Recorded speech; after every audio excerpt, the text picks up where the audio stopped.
Yes, people, welcome back to another video. And this morning, I got a special guest from Australia, and his name is Bobby. Bobby, good evening to you, mate. G'day, John. How are you? I'm great. I'm great. How's things with you? Yeah, very good. Into the Christmas period now, so excited for that. So all Mhm. going well, except for our team, mate. Exactly. And for Australian for the Ashes as well, sort of thing. You're loving life, are you, in the Ashes? Oh, mate. With the Toon Underpod, there's a couple of expat Brits in the chat, so we've been giving it to them. So it's been good. Good for you. Good for you. We got the worst team in the world. We got the worst team I've seen for a long, long time. Honestly, I don't. I mean, Roy Burns, my God. Get him shot, man. Get him shot. Oh, yeah. It's He's been awful. good for us. It is. Brilliant. That's for another day. Listen, guys, if you like the video and all your Australian viewers out there as well, please do subscribe to my channel. It's John Sinclair. And also, could you please hit the like button as well? And listen, I've got 1,457 subscribers and I'm really enjoying life, but thank you so much. So, right, what we're going to speak about is all things Newcastle. I mean, I will find out about you as a Newcastle fan. And Bobby, what made you support Newcastle and why? Yes, it's a weird story. I don't have any special history or ties to the region or anything like that. Back when I was a kid, I used to play football for a junior club, a local junior club, and the next door neighbours used to look after me because my parents were working on the weekends, and I'd usually have lunch with them. And back in those days in Australia, we had a match of the day, so the match of the weekend used to be played as a replay on the Sunday. Right. And for whatever reason, Newcastle were on, and I was watched and fell in love from that day. I think it was a Newcastle versus Liverpool game back in the Keegan era. Yeah.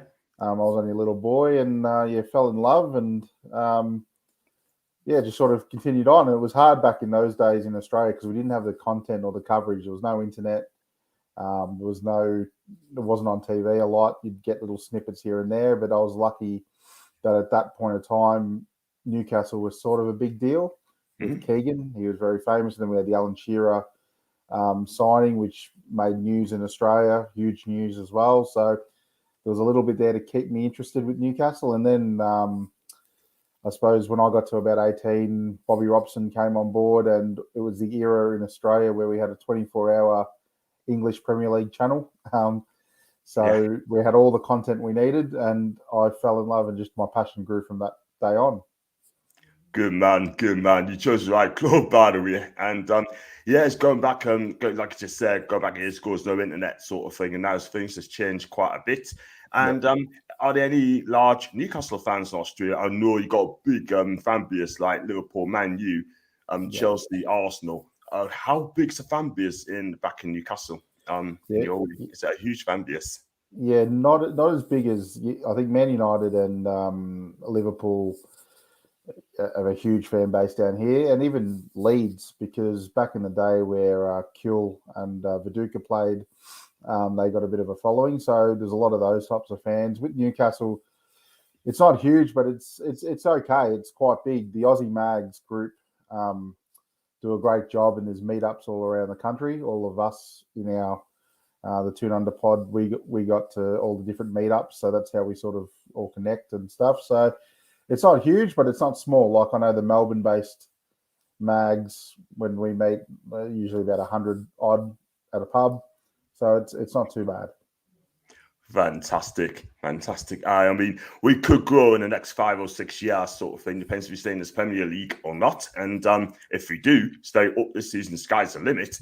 And let's hope we're going to push on the top 6, because one of the top 6 clubs is going to be dropping, and we're going to take over very, very soon. So fingers crossed for that one. So on to the current situation at Newcastle United, and obviously Steve Bruce got sacked. He should have got sacked this following season before that. And do you think it's the right decision for Newcastle to get rid of Steve Bruce, or should we be thinking of in the first place? Why he got hired in the first place? It was mind-blowing decision to pay compensation to Sheffield Wednesday for Steve Bruce. You know, Ashley was always smart with his money, but you just sort of didn't know why he chose Steve Bruce. And look, to be fair, he did keep us up for a couple of years. But I think he built in some really bad habits into the squad, and we're seeing it now. And yeah, I thought Steve Bruce had to go a long time before he did. Yeah. But he stayed on, and I think we've got the right man now. But yeah, I think the damage that Steve Bruce did we're going to feel it until this January window, and hopefully we can rectify a few things coming up. Yeah, very, very quickly, because at the minute, the team we've got at the park are not good enough to keep us up, because we're not staying up for that team. And we look at the back four, that's not good enough. The midfield are clearly not good enough, in my opinion. And up front, I mean, Callum Wilson is just isolated all the time. Yeah, and he's an injury away from us having absolutely nothing up front. So, yeah, the squad is very weak, and it shows the lack of investment from Ashley over 14 years. And I think even Steve Bruce suffered from that. I mean, Steve Bruce wanted a couple of a centre back and a midfielder in Chowdhury from Leicester in the last window and didn't get it. So he, it's just what happens with no investment in the club, and it's coming home to roost now. But yeah, 2 more weeks, and we'll see what this club or the new owners are made of, really, and they have to be really aggressive, I think. Need to be aggressive from day one. I mean, probably not on New Year's Day and not after Southampton game, but after that, I fully expect us to be aggressive, and I expect us to get the players that we need. But there's already a couple of players don't want to come to Newcastle. Lucas Paqueta for Leon don't want to come to Newcastle. Philip Coutinho don't want to come to Newcastle. And yeah, it is where we are. I mean, you can be the richest club in the world, but the bottom line is, would you want to come to Newcastle? That is the thing, and we are a big club. Yeah, I think it's just a situation, mate. Like, I think if we were in 11th place in the league, we'd have all those types wanting to come because the paycheck would be there. They're guaranteed Premier League football next year. It'll be a lot easier transition for them to come on board. I just think a lot of players, mainly their agents, are scared off on coming to a team that, look, we're probably favourites with Norwich to go down at this point, you know. Mm-hmm. So why would you want to send your player to a club that may be playing championship football or be hard to leave us at the end of the season to another team? So I can understand it with some players, but I think we should still attract some good types. Those players you mentioned are top of the tree quality when we're trying to get into the top 6. We're not there yet. We've got to walk before we can run, or crawl before we can walk. Mm-hmm. But yeah, we'll see how that goes. Exactly. And also my worry is as well, even though Eddie Howe, I mean, I'm glad Eddie Howe's come in, these top managers are not going to realise who Eddie Howe is. If it's like a Sir Bobby Robson or Rafa Benitez, then they will walk to come to Newcastle straight away. But see what happens. I got Thomas, thanks for being a member, mate. He's the first person who's become a member. So my members are open for all to join. And it'd be amazing. And I got a few people in the chat as well. More than John, earlier week. Sorry to get you up, mate. I'm glad to wake you up, by the way. Good. It's Newcastle Jets. Any questions for my guy, Bobby? Ask some questions. He'd be quite happy to answer them for you. And first question is Newcastle Jets got anything to do with the Toon? I don't think it has. No. So Newcastle is a regional city in New South Wales, so near Sydney. Named Newcastle. I don't know if there's any links there at all between the two Newcastles, but no, definitely nothing to do with us as a club. They're the club in the professional Australian league, the A-League here. Mm-hmm. They're usually down the bottom, unfortunately. I've got one of my good mates who's a Newcastle Jets fan, and they don't have much success here either. So there might be that link as well. So yeah, but no, nothing to do with the Toon. Fair enough. There's your answer there. And yeah, I've got Jason as well. Morning, lads. He's got his own YouTube channel. He's a great guy, and he's a top guy as well. And he's got a question for you, Bobby. Would Bruce ever get a job down under in the A-League? It's a hard question to answer. It depends on the ownership of these clubs. Not everyone's run really well. I wouldn't personally give him a job. He's not my cup of tea, but there could be an owner that sees a big name and thinks that he could do a job, but I doubt it as well. The money he'd be after, I don't think the A-League clubs, other than Melbourne City, who are owned by the Manchester City Group, could afford him, and I don't think he's their type of manager anyway. So, yeah. Melbourne City, do not employ Steve Bruce. Whatever you do, please don't. And we got Johnny Ola, and he said we need 5 to 7 players, left back, 2 centre halves, a holding midfielder, and a striker minimum. And that's fair enough. And Foxy Mullen too, mate, and he also good day, Aussie mate. His name is Bobby. G'day, Foxy.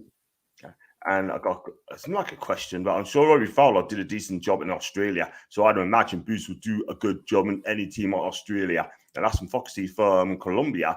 How did Robbie Fowler did in Australia? He was okay. He coached the Brisbane Roar. Didn't win anything, I don't think, but he did develop a lot of youth players. He sort of came in at a time after Brisbane sort of dropped. They had Ange Postecoglou, who's doing really good things at Celtic right now, the Aussie coach. Yeah. And he made Brisbane into they're the most revered team in Australia under his watch. They were called Raw Salona after the Barcelona because they played really attractive football. Robbie came in to rebuild the club a little bit, so sort of promoted a lot of youth. So I did well in that respect, but didn't win anything. And look, Steve Bruce might be able to do a job, but even Australian football is sort of moving on with the times and how to play a little bit. But yeah, as I said, some owner might think he's worthwhile, but not me. No. Yeah, fair enough. I mean, I think Robert Fowler's still young, and I think he'll probably get a championship club if it needs to be, in my opinion, sort of thing. We'll see. And as for Angie Poston,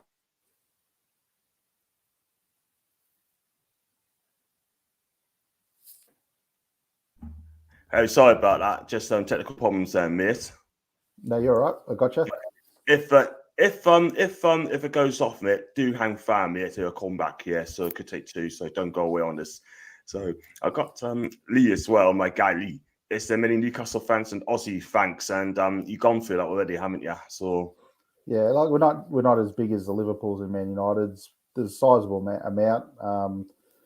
And yeah, the Aussie Mags, so look them up on Facebook and Twitter. They do a really good job of promoting Newcastle to Australia. I think this will grow though, Johnny. I think as we get more professional and the investment comes in, I think there'll be a lot more fans. So we look forward to that. Fantastic. I'll do a shout out Lee Ass sort of thing, get you for live as well, sort of thing. Get my guy Toon Review as well. He's a fantastic YouTuber. Just hit 7,000 and you're one of the best Newcastle YouTuber in my lifetime. So there you go. And I got Catlin and Nick, and do subscribe to my channel. Any Australians over there looking at my channel, please do subscribe. And I love Adelaide United, one of the best Aussie teams going. Yeah, we can agree to disagree. I like Adelaide. They've always been up there. They promote the youth really well. James Troisi played there, who played at the Toon. So yeah. South Australian. I'm Victorian, mate, so we don't like the South Australians. So there's banter there. So yeah. Give Steve Bruce there. I got Johnny. I got Johnny Wall again. And do Toon get as negative slamming in Oz as the UK? We get slaughtered by pundits in the UK. What he's basically saying is, right, I mean, our pundits on TalkSport, if you listen to TalkSport in Australia, and easy to download, easy to watch or listen. And basically, they were saying that Steve Bruce has done a wonderful job, even if you do poorly, right? And basically, I mean, all these bang average footballers on TalkSport, such as Jamie O'Hara, Gary Abonglago, people like Danny Murphy, people like a couple of others as well, and saying that Newcastle's done a wonderful job and Steve Bruce has done a wonderful job as well. How did they find it over there in Australia? Unfortunately, due to the internet, we have to hear this garbage too. We on the internet, and I see it on Twitter, and I shake my head because I don't understand it. I've been to Newcastle 3 times. My stepdad is Brummie, so we've been over there a few times, and I love Newcastle as a place, and it seems to be ridiculed down south, but it's my favourite city in the UK. And as for the TalkSport rubbish that I keep hearing, yeah, it's just a joke. I think it's the Southerners taking the mickey out of it. And unfortunately, the content we got here in Australia sort of piggybacks off the UK press a bit. So if they have articles over there, we get it here. So there is that sort of, petty sort of arguments about Newcastle, but it's not as felt deeply here. But unfortunately, through the internet, we do see being a Newcastle fan, and listening to certain podcasts, I get frustrated too when they ridicule our team and our city. Well, not my city, but the city I love over there. And it's a shame. I don't understand it, to be honest. Being an Aussie, being an outsider there's no other city I'd rather live at. I think Newcastle is the best city in the UK, and I just don't understand why it pops what it does. Totally agree. Listen, I live in Bristol, and I'm Bristol born, but I got a Geordie accent. So I used to live in Newcastle for a long, long time. And, do I miss it? I do, but I've got my mum here, sort of thing. So, and I do go back to Newcastle, and it's just a fantastic city. And got lovely coastlines. You've got Northumberland as well. Beautiful coastlines, beautiful cathedrals and stuff, that sort of thing. So, yeah, people are absolutely fantastic. Really, really are. What you said there, you're right. And do come again. And I've got Jason as well. Who is your A-League team? I don't have one, to be honest. A-League it's a closed league because there's no promotion and relegation. Mm-hmm. So it's got a long way to go. I sort of used to support Melbourne Heart, who were the team that got bought out by the City Football Group that became Melbourne City. Mm-hmm. I followed them, but since they were bought out by the City Football Group, I stopped following them. It's not the same club anymore. But I've always followed a team called Melbourne Knights, who are in the NPL competition, which is probably our second tier competition, but there's no chance of them getting promoted to the A-League because we don't have promotion and relegation. So, I support Melbourne Knights. So you can look them up and give them a follow. They're a wonderful club that produced Mark Viduka. So, yeah. I mean, he was fantastic playing in his time, Celtic and Leeds, and he went to work for a while, and then he came to Newcastle. And the problem was he's just injury as well. He's just injury prone. That's the thing. But his touch and movement is fantastic. It really is. And one of the best Aussies ever. So he was great. Right there, the best. I mean, for me, overall, I give him a 9 out of 10. He was fantastic. And good morning to you, Keith. Hope you're okay, kidder, and everything as well. And love the Aussie banter, Bobby. Laid back class. I do love the Aussie stuff, by the way. Not for the Ashes, though. And keep it a tune. Keep it a tune cheers as well. Do you know Jay Bucks, aka Master Bucks, big Newcastle fan and YouTuber from Oz? Don't know him. I've heard the name, and I think I've seen him on Twitter here and there. Mm-hmm. But no, don't personally know him or ever interacted with him. No. Unfortunately, I'll shout out if he's watching that. Get in touch. Love to catch up. Fantastic, and Foxy as well. How's the action been in Australia for the Danny Sturridge move to Perth? Yeah, he got a bit of coverage. Daniel Sturridge, I think it was a big signing for Perth Glory. Their chairman, he's always been involved in big moves. He's the one that brought Del Piero to the A-League as well, to Sydney, and then he's gone to Perth now, and he's got Daniel Sturridge. So, big move. Unfortunately, because of the quarantine situation and COVID, Daniel spent a few weeks in isolation and wasn't playing. But I think everyone's excited to see what he can do in the A-League. I think he's a quality player. And he definitely is on social media, so he's advertising the league quite well. So I'm interested to see how it goes. Yeah, made a glass though. It's injury prone, by the way, and I hope Perth fans realise that. Well, he's in Perth, which is beautiful climate. It's 25 to 35 degrees every day, and the league's very short in the A-League. It's a very short league, so a lot of players do come here at the end of their careers and do play extra time because it's not as gruesome as the European league. So hopefully that helps his body because he is class. He'll put away the goals in this league for sure.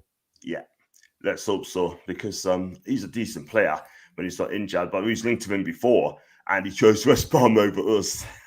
Crazy, man. Crazy. And do people from Newcastle in Australia have a nickname like Geordies?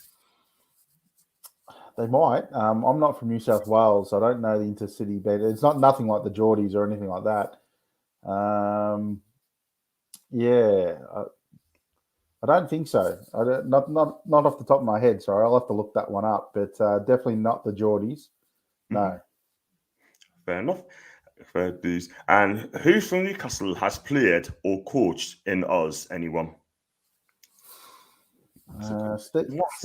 Stevie Taylor came over to the A League, but he played in New Zealand, but he played in the Australian competition for Wellington Phoenix.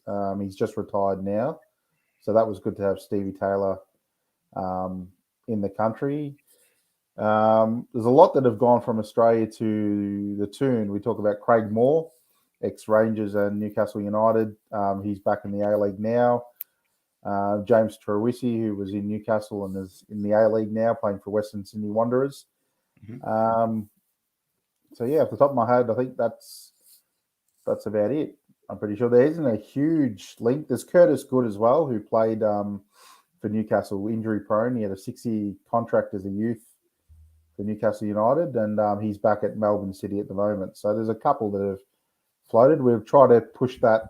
If Merad Gadosi and Amanda Staveley want to chat about good young Australian talent, I'm available for them. Brilliant. So you keep your eye on Newcastle Australian chief scout there, eh? Probably for $1 million or $2 million a season, that'd be cool. Yeah, exactly right. Brilliant. I got Geordie Y Funds. Please do subscribe, mate. I forgot to say that. It's your first time on my channel. Do subscribe. That'd be amazing. Thank you very much indeed. I've got Keith as well. I'm from the Midlands, Johnson. Up and going back to my roots in 2022. Yes, can't wait. Good man. Keith, obviously Newcastle was born and decided to go back up the northeast. And hi, John, mate. How's you doing? I'm okay, Jonathan. Lovely lad. Always comes here for a chat. And there you go. I've got some more as well. Lee, Jason Donovan's wife is a Toon fan. I think lads can only get bigger.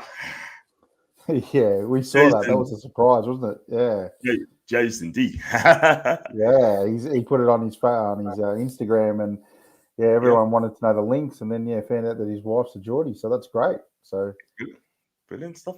Right, what I'm going to do, I'll ask you as well about the takeover. And obviously, you got taken over on October I think it's October the 6th or 7th. We got taken over. It's 5:15 our time. And how did it react back in Australia when the news was announced that the takeover finally happened? Yeah, it was big. It was huge. I think the takeover effectively was going on for 2 years here. And every time it broke in the UK that something was happening, it broke in Australia. And we got everything as well, like how rich these guys are, and then nothing happened for a while. And when the actual takeover happened, all the media broke out here. I know myself, I didn't sleep. It happened in, middle of the night for us, but I was awake, just refreshing and just celebrated. And then the coverage in the morning on Optus Sports and Fox Sports and everything that's in Australia was just all about Newcastle and this new takeover, and then you saw pictures of the Saudis and how rich we were, and game-changing stuff. So the coverage was quite big. It was really sizable. I think people in Australia understood how big this is, because you got to remember, John, Newcastle is sort of considered a big club in Australia, because in the 90s and under Sir Bobby, we had Shearer, Keegan, Sir Bobby, icons of the sport. So Newcastle's always revered a little bit, and I think getting this takeover done, I think people see it as a chance for this club to get big again. Yeah, absolutely, definitely our big club, and people just don't understand it. Eddie Howe as manager, sort of thing. I'm sure you do well selling the players that come to us. Yeah, but we are lacking the director of football badly. We do need a director of football. We've got one in Tempe and Nicky Hammond. They had 2 months to find one. And Emnalo used to be at Chelsea. He been linked with, turned it down, but he said it's still open to talks and that. Luis Campos as well, used to be at Lille. Again, being a push, don't know what happened to that. He refused to comment. But we're on about getting Dan Ashworth. I don't know what the latest news is with Dan Ashworth. And he's being linked with us to become our director of football. And he used to be at West Brom. And West Brom fans love him, by the way. He's done good things. And now he's at Brighton. And he used to be at England. Do you know much about Dan Ashworth, by the way? Yeah, I do. I was telling the boys on our pod that it was a couple of years ago when he got the Brighton job. I was watching a BT interview with him, and he just impressed me.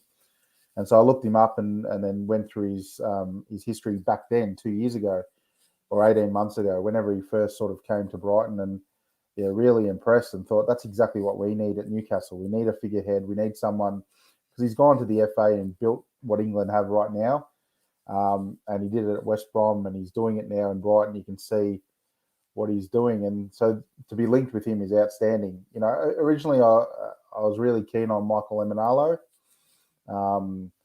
because he sort of built the Chelsea Academy, and I think that's what we need to do, John. I don't think we get enough from our region of young kids and develop them and keep them, and I think someone like a Michael Emenalo would have done something like that. So it'll be interesting to see. We definitely need someone.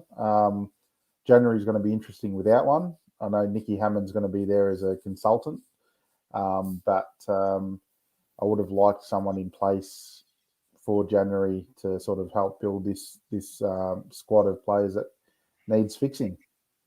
Yeah, excuse me. I mean, the best one for me is going to be for the best director of football is Michael Sork or Monchi as well from Sevilla as well. And they're quite happy at Dortmund and Sevilla respectively. And they're the best at finding young talents coming through and who are ready to go. But we're not going to get them at the time, unfortunately.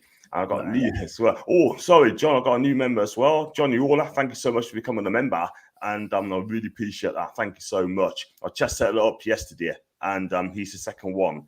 But big up to you. Thank you very much to Thomas as well. And really appreciate that. Thank you so much. Who would be your numbers? Who would be your number targets in Jan, lads? And how many players do you think we need nationally?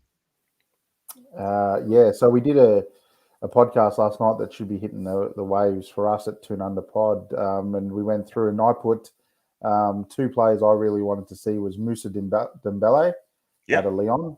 I think we need coverage for Wilson if he gets injured. I think Moussa's got experience in the UK, can sort of come off the bench as well, but also start for us as alongside Wilson or in replace of Wilson. I think he'd be a good option for where we're at.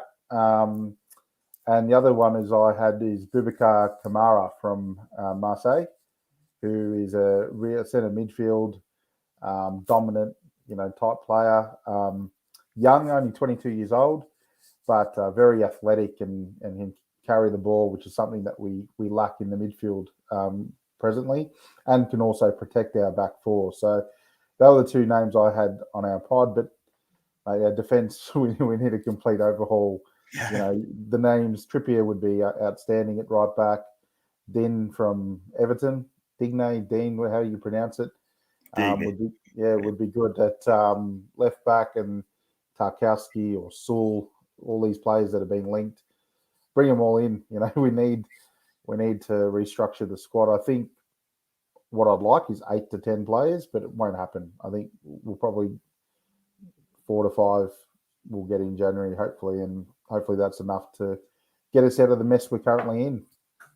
Yeah, I totally agree, 100%. I mean, we are in a mess. We definitely need to revamp that team because I do not trust them staying up. I mean, for me, go back to your question, Lee, I'll say Dean Henderson and goal, right back Trippier, left back Dania, if we can get him, by the way. Centre backs will be Colin Cody from Wolves. I've said James Tarkowski, but I may change him from that to Sven Botman. So I'll get him from Lille. That's me back 4. And then midfield, Kamara I take, and Kessie in the CDMs. And then I'll definitely get a left winger or a right winger as well, by the way. So I'm putting a decent cross on. I mean, Ryan Fiesa is just getting there now. He's just getting there. But and up front, I'll go to Fialovic as well. If you don't get Fialovic, I don't mind losing the belly, to be fair. Yeah, that's it. I mean, I think with Moussa Dembele, he's looking to get out. Lyon are in a financial mess at the moment, I think, and they're 13th in the French league, so they're really struggling. So look at situations like that, and he'd come for a bit more money. So, we'll see how that goes. Definitely.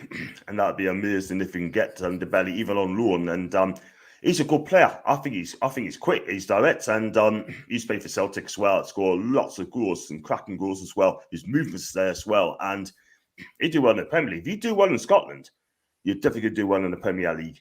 And I think the belly will have no problems at all. He's a big lad, and he's a good player. I've got Johnny Orla as well. Hopefully, we can build a decent academy. We can get an affiliated ours club and help both Australia and the Toon to progress. Yeah, it would be nice to get Newcastle linked with Newcastle. They do wear the black and white stripes on occasions too, in the Newcastle Jets. So, that'd be great. I think that's in the plans. I know that they wanted to follow the city route, so we'll see how that goes. Yeah, fingers crossed. Fingers crossed. If they do, that'd be brilliant. And I've got also as well, Keith, thanks for coming in, my guy. I really appreciate that. Thank you very much. He's the third one as well in 2 days, the third one in 24 hours. Thanks again, Keith. I really appreciate that. Thank you so much. And also, thanks so much for Judy Hops as well for a kind donation yesterday. I really appreciate that. Thank you very much. You ever heard of Judy Hops? She's also on my channel, and she is absolutely amazing. Do get her follow on Twitter. She is funny. Goes over the top, I'm not going to lie, but listen, she's fun. And she's the one I love to come on the channel. And give it to you if you're listening to. Got Kieran as well. I think the owners know we need a few good signings. That's from Kieran. Need to sign early on, lads. I agree, Lee. 100%. Yeah, same thing. So, I was going to say as well, that to talk about a takeover, we've got to talk about Eddie Howe. I mean, when he's appointed as our manager, I mean, how did you feel? Do you think he was first choice for us, or is he the right man for us to take us forward? I think he was up there in the thinking from the ownership, and they went with Unai Emery probably first because of his CV. He's coaching in Europe, and he's a bit more credentialed than Eddie Howe was. But I was rapt with Eddie Howe, and I still am. I think he's a very good coach. He's very astute. He's very meticulous. He won't leave anything to chance. You can see the improvement on the boys in the training ground. You can see the pictures from the training ground, how happy they are. He's coming in a really bad situation. Steve Bruce walked out and the squad was a mess. The players' morale was low. There was no system or formation or training. The players' fitness was low. So he's had to do a mountain of work in not a long time. But we're starting to see slowly some positive signs, and the improvement in like Joel Linton has been incredible since Eddie Howe's come on board. And I think there is positive signs moving forward. It's just that the squad isn't good enough. Yeah, exactly. Touched on Joel Linton there, by the way. It's just like we're watching Joel Linton now. Actually, it's won 30 caps for Brazil. Do you know what I mean? He's been playing really, really well. Do you know what I mean? Casemiro, he's not. I mean, come on, Messi's not. Ronaldo is not. But I tell you what, since he's stepped up to the plate, he's been fantastic in the number 8. And I think, if he keeps playing like that to the end of the season, then I'll be very happy for the guy because he's been fantastic. He really, really has. I mean, I'd give him an 8 out of 10 on the half-term player ratings because he's improved a lot. Yeah, definitely. I felt for him. I was a big fan of him. I watched him in Germany, and always a big fan of him. He wasn't worth 40 million, but I did think he tried a lot, and just he only had Steve Bruce as his manager. So how good can he do? Do you know what I mean? But it's good to see him playing well now and getting the credit he deserves from the fans and getting the chance for him. It's great to see. I think he could be a big time player for us moving forward. Yeah, definitely. I think he's going to step up, and if he keeps on doing it, he'll be fine. So, and I just think he's getting there now. He's getting there. He's not a complete article yet, but he's getting there, and that's all I want from him. I'm not asking him to do lots, but just do the basics correct, and he's doing that. And we got Eddie Howe, a tradesman, can't work without his tools. That's very true. That's very true because he can't do much. And I got Jason. He likes Nicolas Sule from Bayern Munich. I want him in the centre back role. He's tall and great defender and wants away from Bayern. He could be on his way out of Bayern Munich in January. And this guy seems to be a unit, and he's a good player. Would be incredible. We absolutely would be. I'm a big fan of the German league. I watch it often. I'm a Dortmund fan from there. I'm family from around the area. So he's an unreal defender. If we were able to get him, that would be a marquee signing for us and would definitely stabilise our back four. 100%. And he's a leader by the sounds of it, yeah. Probably Lascelles would be a better player along with him.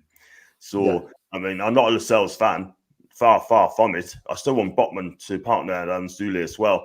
We had a bit of a debate yesterday about we need Premier League experience coming into the predicament we are, but there are some top players like Sergio Aguero and Thierry Henry came to Premier League without any Premier League experience, and they've done bits, even did their job as well.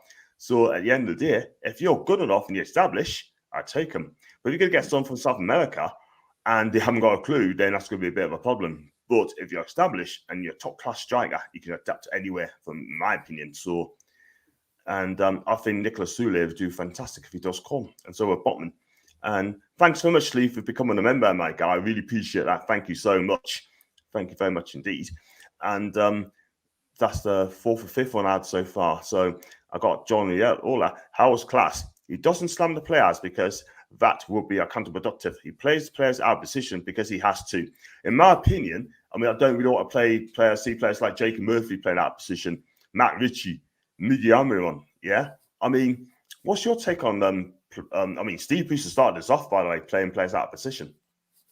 Yeah, I think Eddie Howe, like Johnny alludes to, he's got nothing else he can do. I suppose Jamal Lewis came in and performed quite well at left back and then got injured against Liverpool. So he's forced to put Richie back there again because there's nothing there. Dummett's not ready. So this is the squad. This is the lack of investment over 14 years coming to bite us again. So Eddie's got to do what he's got to do until January. And this is where the ownership's now got to take control and say, okay, you're on the right path, Eddie. You're doing a good job. We need to give you the support that you need. So our season, our survival all rests with the ownership doing what they have to do in January to give Eddie the tools that he needs. Yeah, that's very, very true. He needs backing as well, by the way. And if you don't get a backing, then what's the point of being at Newcastle? Do you know what I mean? But you're all right. Good point. And I've got Keith as well. It's a bit off topic, question on me. A little off topic, but do you think the Premier League will follow Wales and Scotland and play behind closed doors again? Yeah. I think they'll follow that. I think they want games played because of the Sky money. They don't want to stop the season or put a pause on the season. So I can see what's going over in the UK through the press here, which is a bit concerning. But you guys are living it at the moment, so you know more than me what's actually happening. But it seems to me that the Premier League are meeting every day to try to get the season to continue. Yeah. And it might be the way forward that they'll have to do it behind closed doors, which is not what we want as Newcastle fans. We're a better team playing at home with 52,000 roaring behind us. So let's hope it doesn't get to that. That's very, very true. But I mean, Wales, all their matches, they banned, well, I wouldn't say banned, but they shut down all the games and indoor events as well. So no fans can go in. Scotland can only limit up to 500 people. And it seems to be that the Premier League, right, just absolutely clueless, haven't got a clue. And they don't care about players' health. They just don't care. They really don't. And all they think about is money, money, money all the time. The trouble of our country, right, we follow. We don't lead. We follow. We see what everyone else does first, and then we do it. We got a hapless prime minister in this country, by the way. I tell you what, I take the New Zealand prime minister any time of the day. But so would I. We've got one that's just as bad in Scott Morrison. He's sort of exactly the same as your prime minister. They're sort of exactly alike. So I'd take the New Zealand prime minister any day of the week. Yeah, definitely. She is fantastic. I don't know. Do you know her name? Jacinda Ardern. Yeah. You know, that's the one I take her. I take her all day long, honestly. And the sooner this country gets sorted, the better. But I've got a feeling that they're going to put a lot restrictions on after the 27th, 28th. It's going to happen. Trust us. They wouldn't dare do it now because of what happened last year. The people were not happy about it. But we got to do the best for us for our country, sort of thing. You know what I mean? So it is what it is. and I got Johnny again. I hope they don't play behind closed doors. I have a ticket for the Everton game, and being in Wales, don't get too many home games. Well, we play Man United at home and Everton away, so that'd be interesting. But seriously, they should play behind closed doors. That's from Johnny. And I've got Keith. Thanks for the reply, guys. And true, John, wealth before health. That's very true. In this country, it's wealth. That's money before health. And Brentford manager Thomas Frank and Chelsea manager Tuchel. Tuchel. That's what I had to think then, didn't I? Thanks, man. Oh, I was going to say Thomas Frank again. You know what I mean? Thomas Frank, Chelsea manager. I don't think he's big enough for Chelsea, I'm afraid. But not yet. They're both right when they said that they should like hold the game, put the games back until mid of January, even February, sort of thing, so they can get things sorted out. But no, they don't listen. Right. And they say, yeah. Sorry, mate. I think Jordan Henderson come out as well and had a go at the Premier League, saying that they've got no respect for the players' welfare whatsoever. They're just wanting to continue without thinking about the players and their health and well-being, which I think is absolutely spot on. And it's good of Jordan Henderson. I know he's a Mackem, but it's good of him to come out and actually say that, because it's absolutely true. Exactly. I mean, it's just ridiculous to know. I mean, I hate to say it, but you're right. I mean, they need to get sorted out the Premier League. They need to, because I can tell you something now. Look at Austria, look at Germany, look at France and Holland as well. They got a spot on. You know, they listen to people, but football is for the people. Football is not for the money, and it seems that way. Unfortunately, it is a disgrace. It really, really is. That's another day. And yeah, I mean, I've got one thing for January as well. Any questions you got for Bobby? Please keep finding a way. And it's this channel is not all about me. Only 60 years to the Premiership players vaccinated. 68%. The Spanish, French, Germans, top leagues, or 95% upwards. Unbelievable.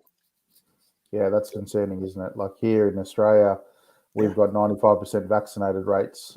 So we're in a position where we're not locking down anytime soon. We won't lock down because 95% of our population is vaccinated. So it helps. You know, I don't want to get into a vaccination debate with anyone, but that's my opinion. I think we're seeing the signs. You see Italy, Spain, France, German leagues can continue because they're 95% vaccinated. So, 68% is very low, isn't it?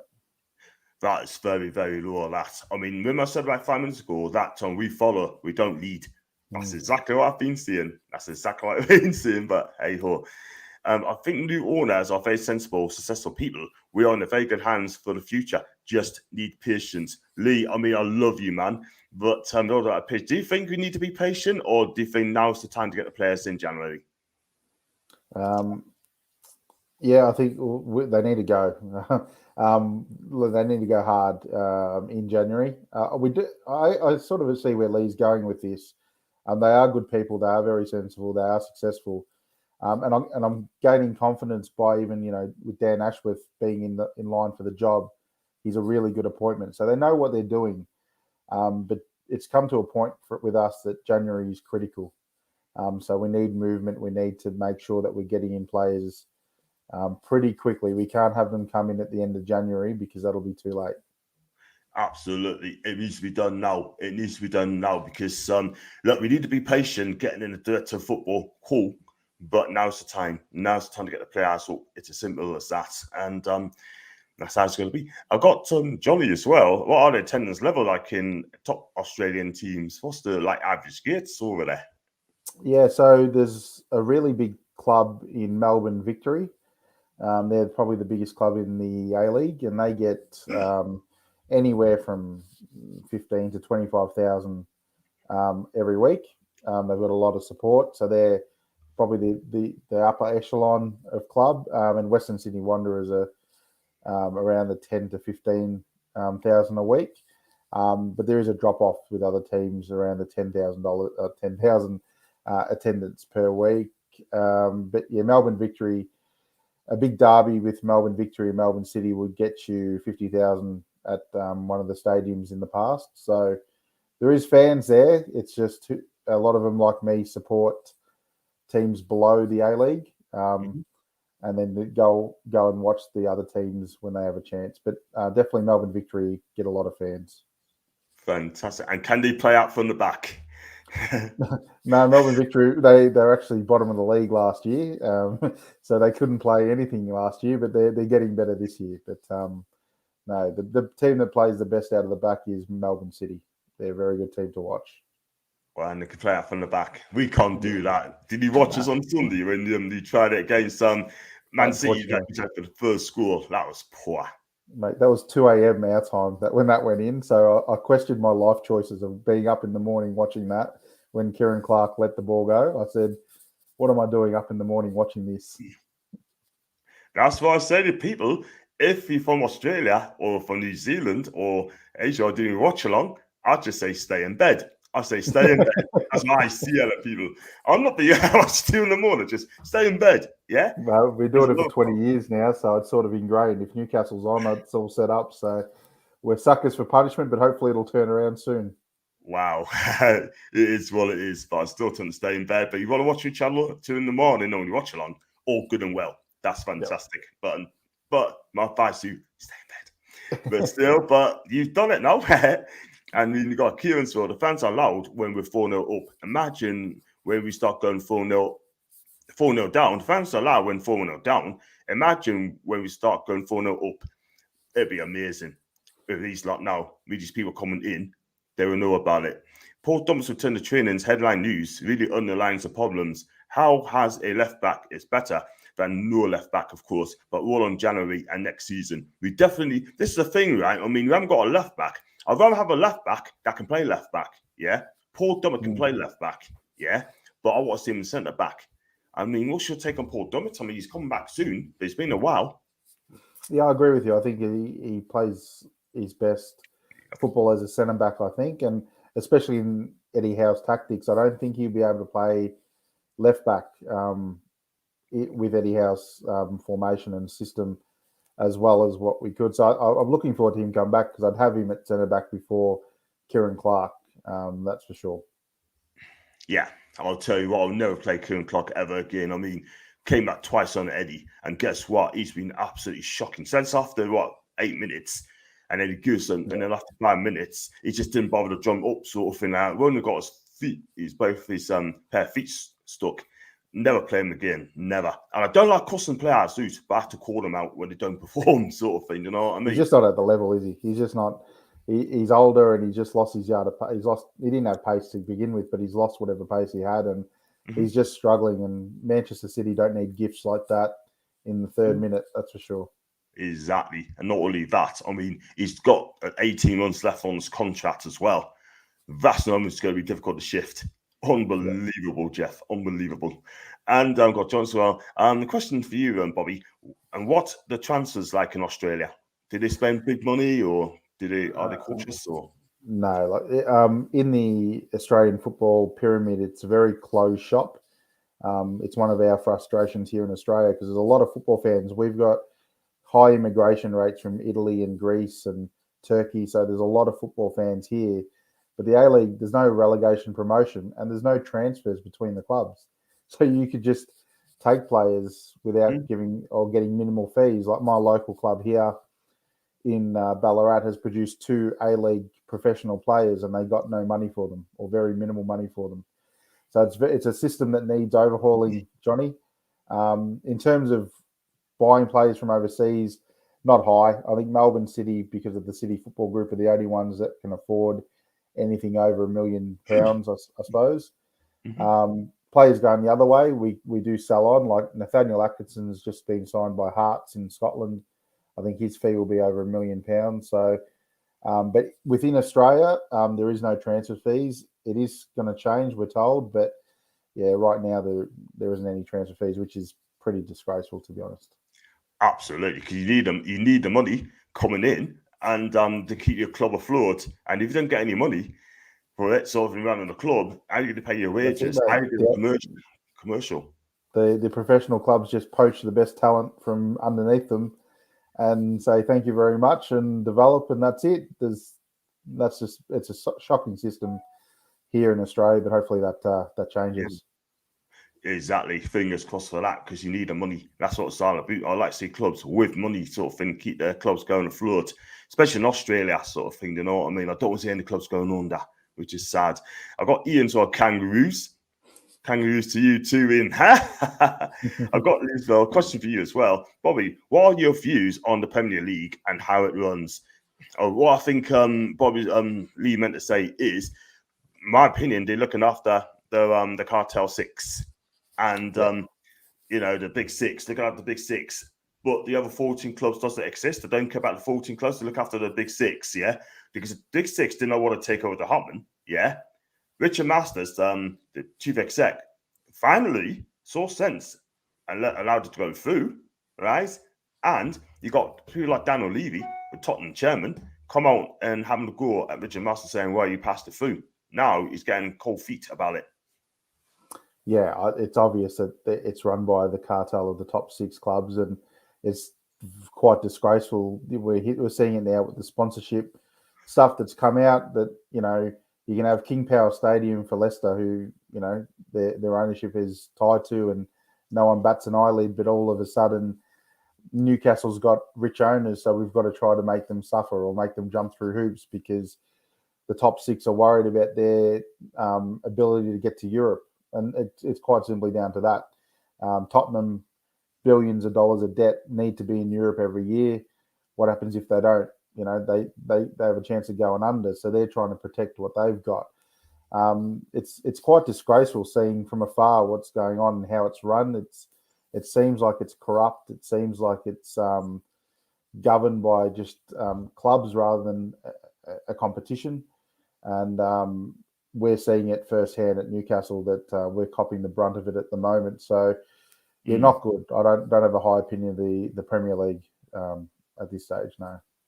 Yeah, and the thing is as well, I mean, they'll just also as well, I mean, top on that question, along that questions as well, I've got a question to you as well, and along those lines, I'll go to these comments quickly. My real name is Johnny Hauler, but big Ginjola fan, so Johnny Hauler. We'll call you Johnny then, mate. We'll call you Johnny. And we've got a boxing match between Bruce and a kangaroo. Who wins? Let's hope the kangaroo. Exactly. Should have had that anyway. And Al Stewart, legend, that's from Ian. And traveling for games in Oz must be a nightmare. Huge distances. Not many away fans, I doubt. What do you think of that? I mean, you got to go from, say, Western Australia to Sydney. They have to fly over, haven't they? They have to fly over, right? Yeah, it's a 5-hour flight. So, and a lot of money. It's not cheap. It's not like in Europe. Like, I was amazed when I lived in the UK and could fly into another country for £60. Like a flight from, Melbourne to Perth will be $700. So it's a lot of money to spend to just fly over, then get the accommodation and stuff. So yeah, he's absolutely spot on. It is hard. Again, I come back. Melbourne Victory fans travel in good numbers, but when I mean good numbers, it's not the 3,000 or 4,000 that you'd see the Newcastle fans travel in. It's 1,000 people, but to get around, it's pretty big numbers. But for the other clubs, it's very low. You might get 100 people, if that, traveling around the country, because it is logistically a nightmare. Australia is a huge country, so hard to navigate. It certainly is. It's like going from Newcastle to, say, London. I mean, obviously, yourself, sort of, it's not too bad. You get a train there, you get a flight there. It's not too bad whatsoever, sort of thing. But hotels and that could be absolutely ridiculously priced for one day. It's a joke. So it's what it is. And I've got season's greetings for John and Bobby. Thanks very much for that, Richard. I really appreciate that. And I don't know if you heard of this as well. I think something a couple of weeks ago, I've done a clip as well on the YouTube and seeing that the clubs in the Premier League are reluctant to do business in Newcastle since the Allied takeover. Do you believe that, or do you think it's just all talk? I think there's some truth to it. I honestly think that going back to what we said about the top 6, don't want us around to challenge them. I think they see not dealing with us and making us get relegated or helping us get relegated will be good for their bottom line. So it'll just take an extra time for us to build to that level. So I reckon there is some element of truth to it. We had Andrew Musgrove from the Chronicle on our pod, and he mentioned the same thing. He said, Yeah. there is some truth to this because they'll make it definitely hard, and there'll be a Newcastle tax attached to each player at any club. They know we've got money. They know how desperate we are. So I don't think the top six will deal with us because, I just don't think they will much, or they'll make us pay ridiculous fees. I think we'll get our best business done overseas. I think the Germanys and the France and the Italys is where we should be shopping at. And we might get a Johan Kabay, one of the best centre midfielders I've ever seen, who came in and did the job straight away. So let's hope we can pull off a few of those. Absolutely. I mean, let's hope that. So if they don't want to do business with us, right, that's fine. But if they want to come first, like ASM or the Black Cat sort of thing, just say, you know what, we're not going to sell them to you because you would do business with us. Do you know what I mean? So I just send them to a board. It works both ways. Yeah, it works both ways. Yeah, exactly. And I'll just tell them where to go. There's absolutely no way. And touch on ASM.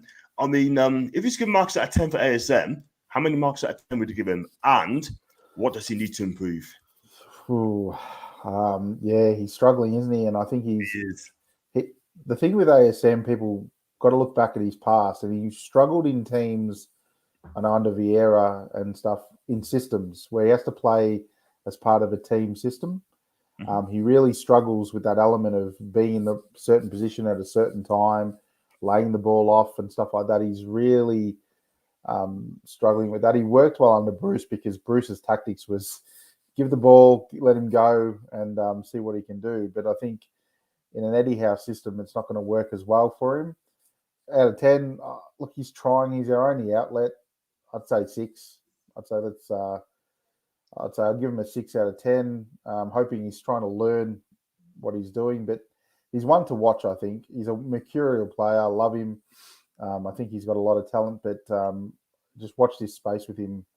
I don't know how he performs in the system as well as other players. And do you think now Steve Bruce is gone, he's not the main man anymore, and now Joe Linton is? I mean, a lot of people have been seeing that Joe Linton is a better player, and he's one who's just getting applauded, and ASM isn't. And I think ASM's just being left out a wee bit. Do you honestly think that because of that as well, right, he's not performing? Because there's a report, I listened to Talk Sports, and Darren Ambrose, who used to play for Newcastle, is saying that ASM's been let down with the players around him. But what he's failed to say was he scored a goal against Brentford. Yeah, look, I don't think it's that ASM feels that he's not the number one player anymore or anything like that. I just think he's really struggling in a system-based team approach where Joe Linton thrives in that system. It's interesting. Joe Linton, being one out as a striker, struggled because he had no support. But in the system, knows where to run, knows what to do in a certain situation. He sort of caters for him well. So he's enhancing his ability where St. Maximum's struggling in that. And I think he's just getting frustrated because he doesn't know what to do in certain phases of play. So yeah, it's an interesting watch. I don't know. I hope he can learn and get good because he's a mercurial talent, and we need all the talent we can get. And he's definitely that. Yeah, I totally agree, 100%. It's a good question from Johnny. Absolutely brilliant as well. I was going to come on to him anyway. What I'll do, John, I'm going to put that one back for a second. I'm going to read these 2 comments quickly and then come back to that one as well. What are the rules in Aussie football? AFL, you're talking about? So the Aussie rules football? Yeah. I don't have all day to go through them. It's a great sport. I'm a big fan of it. You should watch it. Go for the Richmond Tigers. All right, Johnny, they're a club called the Richmond Tigers. Jump on board. That's my team. It's a good league. There's not many rules, but there's a lot of rules, if you know what I mean. Sure. And it's tough. Very, very tough. Prepare for some big hits as well. And this question for you, no disrespect to him, but did Usain Bolt make an embarrassment of himself playing football and also made an embarrassment of the EA League? Should he start to running? Yeah, the A-League gets called the Mickey Mouse League a lot with even people in Australia because they used to do a lot of gimmicks, and that was a big gimmick, and it was embarrassing. Usain Bolt wanted to play football, thought he could be a footballer, found out pretty quickly he couldn't be. But yeah, it did it was embarrassing for a lot of football fans in Australia to have that happen. And Yeah.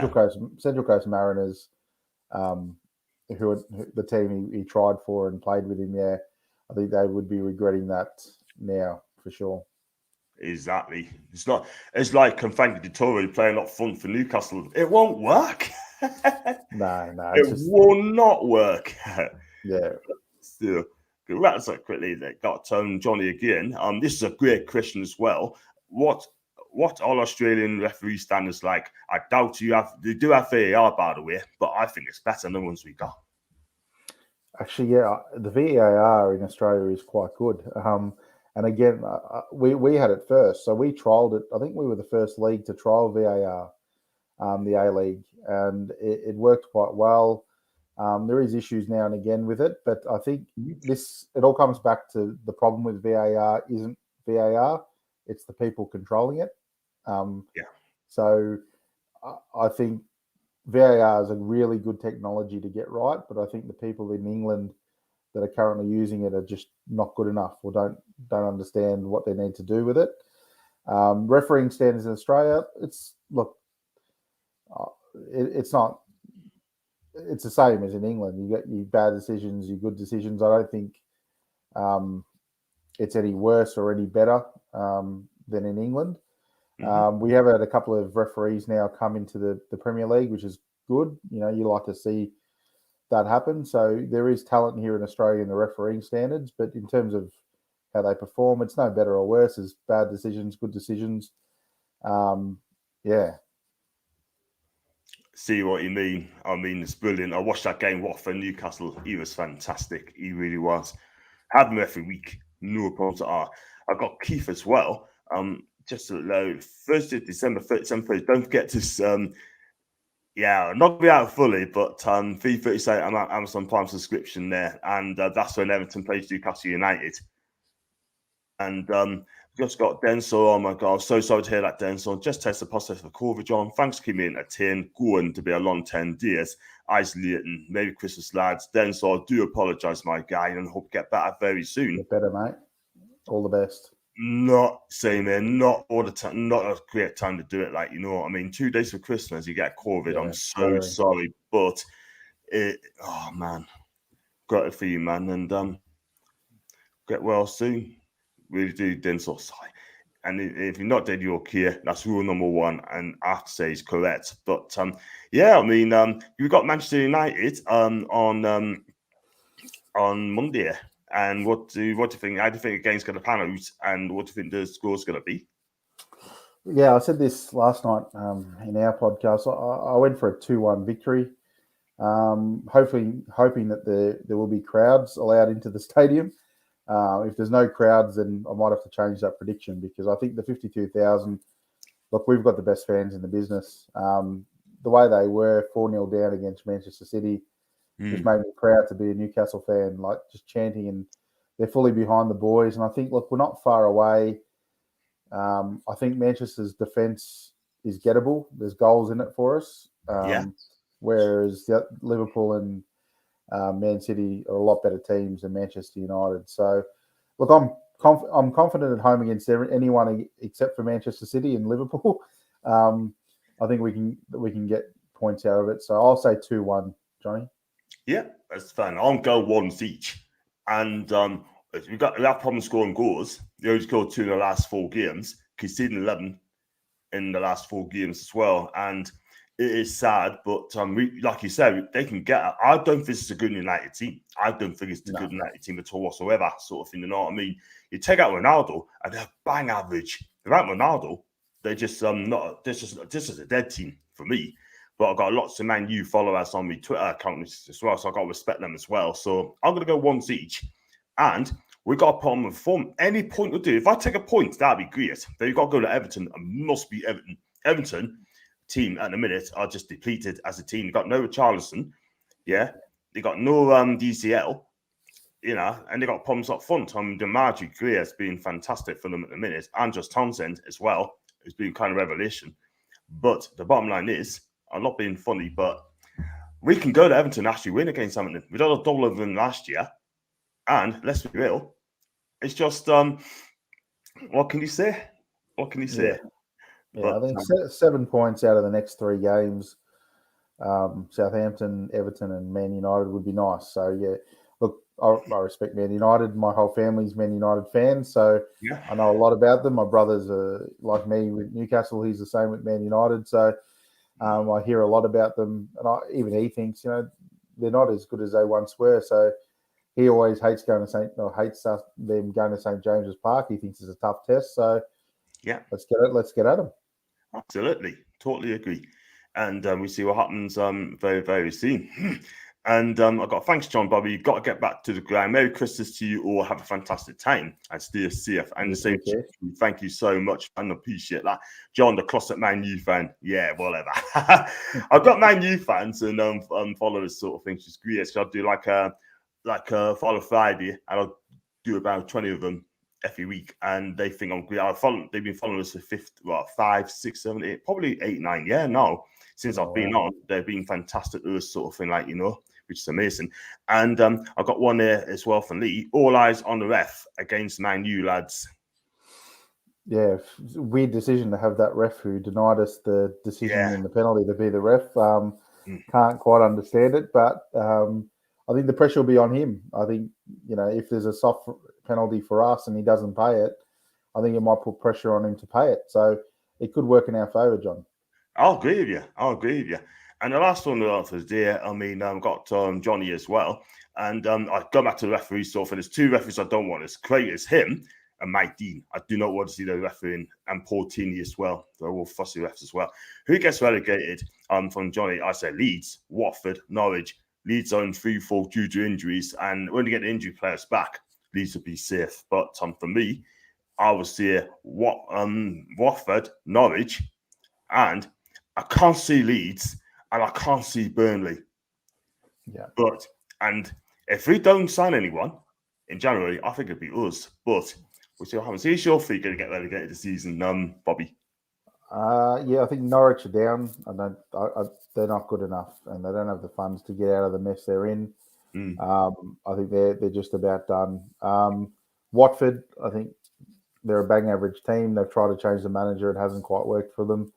So hopefully them. And I actually see Southampton going down. I think no real thought behind it. If it's not them, it'll probably be us, to be honest. I think Leeds are similar to us in that they've got a championship defence, but they've got some key players like Rafinha that can sort of get them out of the mess. But I'll say Southampton will be the third. Yeah.